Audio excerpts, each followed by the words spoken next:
One of their second round series. Boston came in with 5 days off and put on a clinic. They got off to a hot start in the first quarter, led by Jaylen Brown's 15 first quarter points. Boston went on to score 40 in the first. This is their third 40-point quarter already this postseason. That's the most they've had in a single postseason in the play-by-play era. Celtics led 40-34 after the first. Let's get you to the early third. Celtics up 71-60. Jaylen Brown drives down the middle of the lane, throws it down with two hands. Danny, with authority. Yeah, that's kind of nasty. But this third quarter was the Jaylen Brown and Derek White show. As you can see, he got high too. Yeah, and this is Jason Tatum attracting the eyes of all defenders. Finds Derek White for three. Great shot by White. Knocks it down. 2 minutes to go in the third. Celtics lead 84-72. Derek White with the behind-the-back dribble. Pulls up for three. Nails it. Did not know he had that in the bag. Don't show him everything, D. White. He said, I got something for you. White's the first Celtics player with 23 pointers in a three-game span in playoff history. Under a minute to go in the quarter, though, Donovan Mitchell showed some fight. Showing you he's a superstar is what he does, putting his guys back on his back and trying to keep, the fight going, but they just don't have enough. Donovan Mitchell had 33 points for the game. Now in the fourth quarter, Celtics up 20. Once Jason Tatum gets the ball, look at the defenders. All eyes on Tatum. He finds Peyton Pritchard open for three. Jason Tatum, 18 points in the game. Celtics cruise to an easy Game 1 win, 120-95. The Celtics became the third team to win 4 of their first 6 games of a single playoff, joining the 19 Bucks and the 16 Spurs, who both failed to make the finals. But get this, the Celtics now have as many 20-point wins as they've ever had in a single postseason in their illustrious franchise history. Here's Jaylen Brown after the win. It's going to be tough for a team to have to beat us 4 times. But as long as we come out and we execute on both ends and we're the harder playing team, I think we'll be fine. We got a really, really talented team.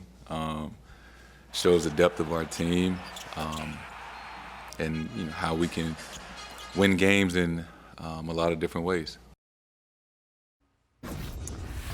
No Kristaps Porzingis, no problem for Boston last night. Jason Tatum had an off shooting night.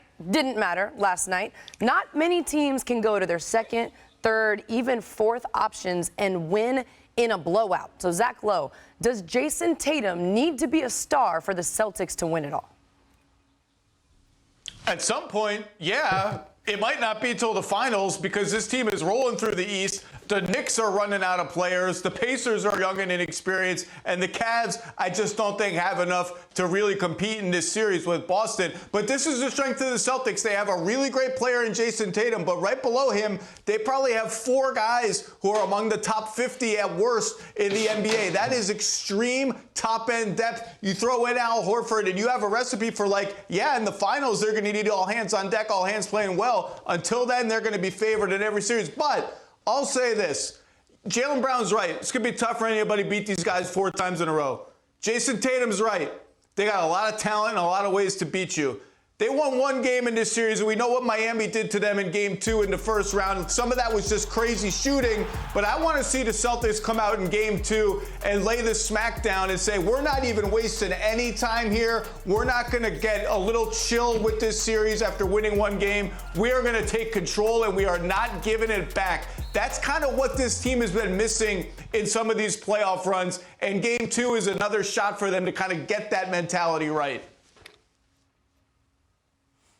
I'm over it. Before this series started, I talked about, us talking about Tyrese Maxey, Big Body Brunson, Anthony Edwards, Luka, the young guys that have been special throughout these playoffs thus far, and the young guys that have, made that powerful statement, right, in those series. And I said before this series started, and I know it's 1 game, but I said this needs to be a Jason Tatum series. And Jaylen Brown, a $300 million+ guy, said, hold on, big fella, keep a cool booty now.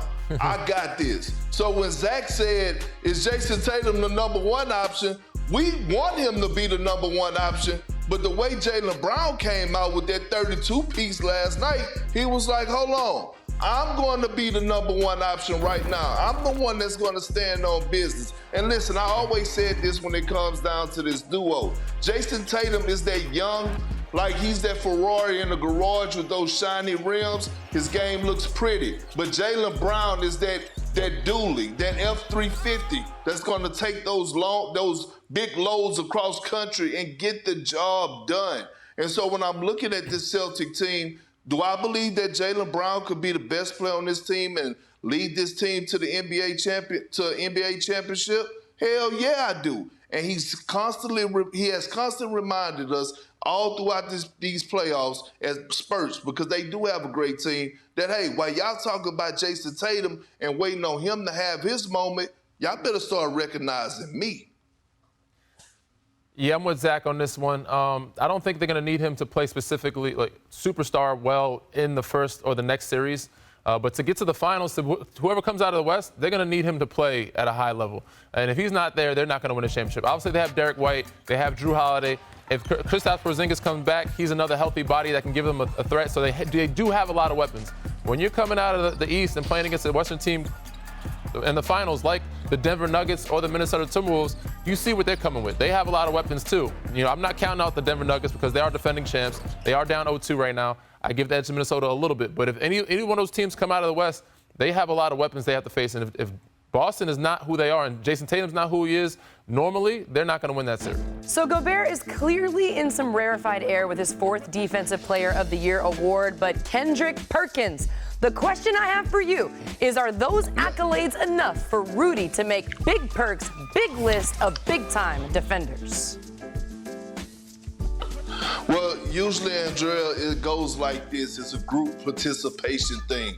But due to certain circumstances, I have to be selfish. Now, you probably was young or wasn't even born when this shoe was out. It was a shoe with a big Nike check on the far side of it, and you had to zip it up down the middle. And they were called the gloves. Zach, you probably know something about this. Coming in at number 5. Bam! Put it up there. GP, the glove. He had this nickname for a reason. You talk about Mr. 94 feet. He was that. You talk about one of the best hands as far as getting in the passing lanes, deflection, steals, guarding the best people on the perimeter, standing at 6'3", 6'4". It was Gary Payton, Bay Area's finest, doing what he do best. And he was playing against guys like Michael Jordan, causing havoc, doing what he do.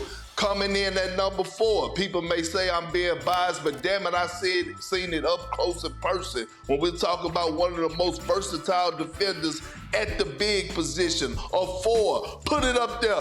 Bam!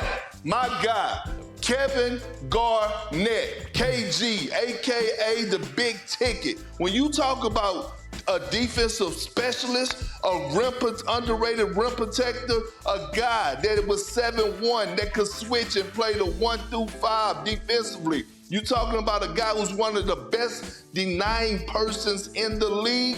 It was Kevin Garnett. Bringing the tenacity, bringing the energy, bringing that level of competitiveness, that's what he done. Coming in at number 3, bam! Put it up there. I keep him on my feet, and that's Jay's on my feet. I'm talking about Michael Jordan, 9-time all-defensive first team, damn it. Defensive Player of the Year. When you talk about MJ, yes, he's known for getting buckets and winning 6 championships. But damn it, when you talk about what he did as a specialist on the defensive side of things, the ferociousness that he brought to the table, damn it, this is part of the reason why he's in the GOAT or considered the GOAT in a lot of people's eyes. Coming in at number 2, bam! Put it up there. I know this may ruffle some feathers a little bit, but it should, because damn it, that's what he done. Dennis Rodman, the Worm, 2-time Defensive Player of the Year. We're talking about a guy, damn it, that could go from guarding Shaq when he was in Orlando to switching out on Penny Hardaway, all in the same series and locking up. When you talk about a guy that was before his time, being able to switch out and guard perimeter players, a monster on the glass. I think he averaged like a career, 12, 13 rebounds for his career. The Worm comes in at number 2. At number 1, bam! Put it up there. the greatest undrafted player of all time. Do we realize that this man averaged 5 points and right around 9 rebounds for his career? And guess what? He won 4 Defensive Player of the Year awards.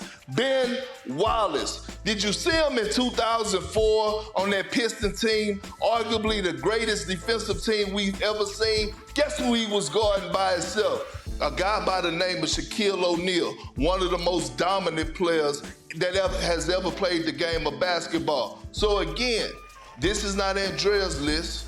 This is not Zach's list. This is not Danny's list.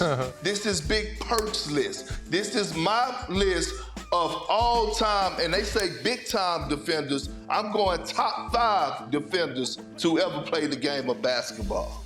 Pretty good list. I like it. You like it? Zach, I like it. Zach, what do you think about the list? I got some issues, Perk. I got some issues. Perk, you're a big man and you're from Texas. You know who the Defensive Player of the Year award trophy is named for now? It's called the Hakeem Olajuwon Trophy, the king of the stock, the steals and blocks. How is Hakeem Olajuwon not on that list? Where's Bill Russell? Perk, I got some issues. There might be someone waving like this to the list also, Perk, but it is Perk's list. And you also may have just given the Timberwolves a little more firepower, a little more motivation to get the win for their guy who you left off of your list.